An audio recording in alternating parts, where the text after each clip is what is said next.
കർത്താവിൽ അനുഗ്രഹീതരായ ദൈവമക്കളെ, അനുഗ്രഹം ശാപമായി മാറരുത് എന്ന ആത്മീയ സന്ദേശത്തെ ആധാരമാക്കി ഇന്നത്തെ നമ്മുടെ ധ്യാന സന്ദേശത്തിലേക്ക് നമുക്ക് കടക്കാം.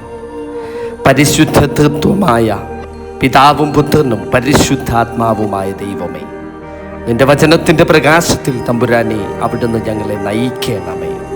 നൽകിയ അനുഗ്രഹങ്ങൾ ഞങ്ങൾ സംരക്ഷിക്കപ്പെടുകയും അവയെ ഞങ്ങളുടെ അശ്രദ്ധയും പാപവും കൊണ്ട് ശാപമായി തീരുമാറാകരുതേ. ആമേൻ.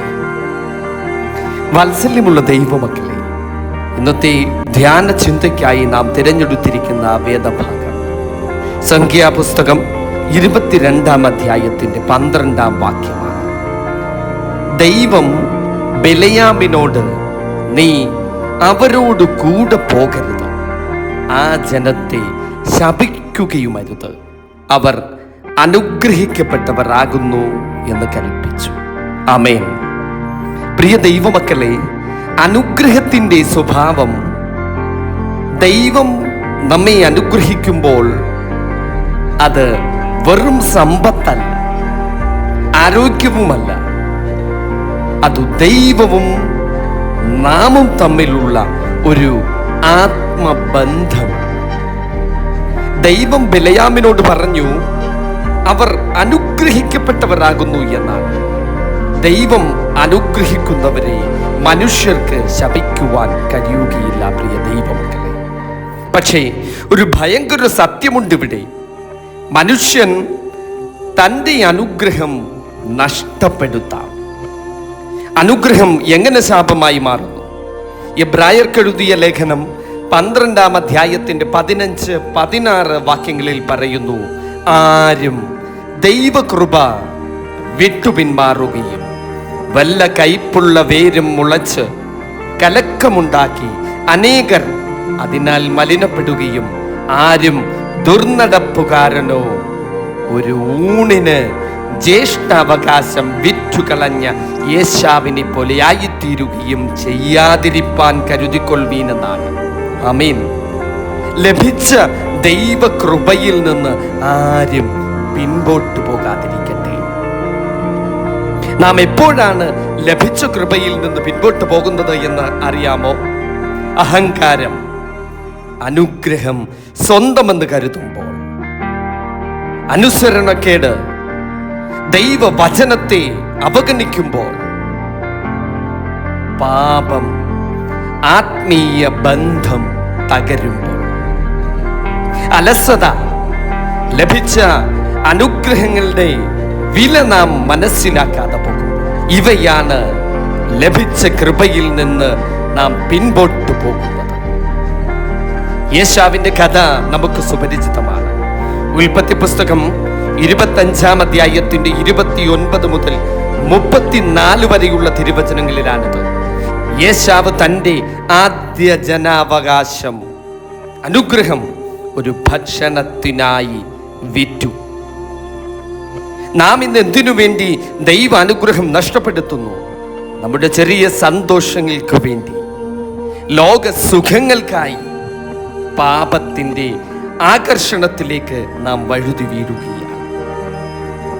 ബിലെയാമിനോടുള്ള മുന്നറിയിപ്പ് ബിലെയാം ശപിക്കുവാൻ പോയെങ്കിലും ദൈവം അത് അനുവദിച്ചു. പക്ഷെ പിന്നീട് അവൻ ഇസ്രായേൽ ജനത്തെ പാപത്തിലേക്ക് വീഴ്ത്തുവാൻ ഉപദേശം നൽകി.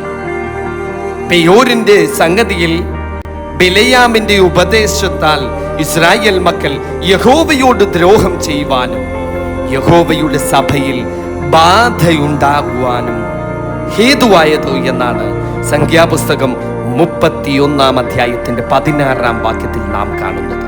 അതായത്, പുറത്തു നിന്നുള്ള ശാപം പ്രവർത്തിക്കില്ല, പക്ഷേ ഉള്ളിലെ പാപം അനുഗ്രഹത്തെ നശിപ്പിക്കും. പ്രിയ ദൈവമക്കളെ, ക്രിസ്തുവിന്റെ അനുഗ്രഹം എന്ന് പറയുന്നത് ഗലാത്യർക്ക് എഴുതിയ ലേഖനം 3-ാം അധ്യായത്തിന്റെ 13-14 വാക്യങ്ങളിൽ നാം കാണുന്നു. മരത്തിന്മേൽ തൂങ്ങുന്നവൻ എല്ലാം ശപിക്കപ്പെട്ടവൻ എന്ന് എഴുതിയിരിക്കുന്നത് പോലെ ക്രിസ്തു നമുക്ക് വേണ്ടി ശാപമായി തീർന്നു. ന്യായപ്രമാണത്തിന്റെ ശാപത്തിൽ നിന്ന് നമ്മെ വിലയ്ക്ക് വാങ്ങി. അബ്രഹാമിന്റെ ഈ അനുഗ്രഹം ക്രിസ്തു യേശുവിൽ ജാതികൾക്ക് വരേണ്ടതിന് നാം ആത്മാവ് എന്ന വാഗ്ദത്ത വിഷയം വിശ്വാസത്താൽ പ്രാപിപ്പാൻ തന്നെ എന്നാണ്. ആമേൻ. ക്രിസ്തു ശാപത്തിൽ നിന്ന് നമ്മെ വിടുവിച്ചു. യേശു ക്രിസ്തുവിലൂടെ ശാപം അനുഗ്രഹമായി മാറി, മരണവും ജീവിതമായി മാറി, പാപവും രക്ഷയായി മാറി. ഹല്ലേലൂയ. പക്ഷേ ഈ നമുക്ക് ലഭിച്ച അനുഗ്രഹം, ക്രിസ്തു യേശുവിലൂടെ നേടിയെടുത്ത അനുഗ്രഹം നിലനിർത്തുവാൻ ജീവിത വിശുദ്ധിയും അനുസരണവും ആവശ്യമാണ്. നമുക്ക് ലഭിക്കുന്ന അനുഗ്രഹങ്ങളെ സംരക്ഷിക്കുവാനുള്ള വഴികൾ എന്താണെന്നറിയാമോ? ദൈവവചനത്തിൽ തന്നെ നിലനിൽക്കുക. കാരണം വചനം ദൈവമാണ്. പ്രിയ ദൈവ പൈതലേ, പ്രാർത്ഥനയിൽ ഉറച്ചു നിൽക്കുക, പാപത്തിൽ നിന്ന് വിട്ടൊഴിഞ്ഞു നിൽക്കുക, കൃതജ്ഞതയോടെ നന്ദിയുള്ളവരായി ജീവിക്കുക. വിശുദ്ധ കുർബാനയോടുകൂടി സഭാ ജീവിതത്തിൽ തന്നെ മുൻപോട്ട് പോകുക. ദൈവാനുഗ്രഹം എന്ന് പറയുന്നത് എന്നും എക്കാലത്തും ജീവിതാന്ത്യം വരെയും സംരക്ഷിക്കപ്പെടേണ്ട ഒരു ദാനമാണ്. ദൈവകൃപയാൽ ഈ കഴിഞ്ഞ വിശുദ്ധ നോമ്പിലൂടെ, ഉപവാസത്തിലൂടെ, പ്രാർത്ഥനകളിലൂടെ, ജാഗരണങ്ങളിലൂടെ നമുക്ക് ലഭിച്ച ദൈവാനുഗ്രഹം സംരക്ഷിച്ചു തന്നെ ജീവിതാന്ത്യം വരെയും ഒരു ഉത്തമമായ ക്രിസ്തീയ ജീവിതം നയിക്കുവാൻ ദൈവം തമ്പുരാൻ നമ്മെ എല്ലാവരെയും ഇടയാകട്ടെ എന്ന് ദൈവനാമത്തിൽ പ്രാർത്ഥിക്കുന്നു, ആശംസിക്കുന്നു.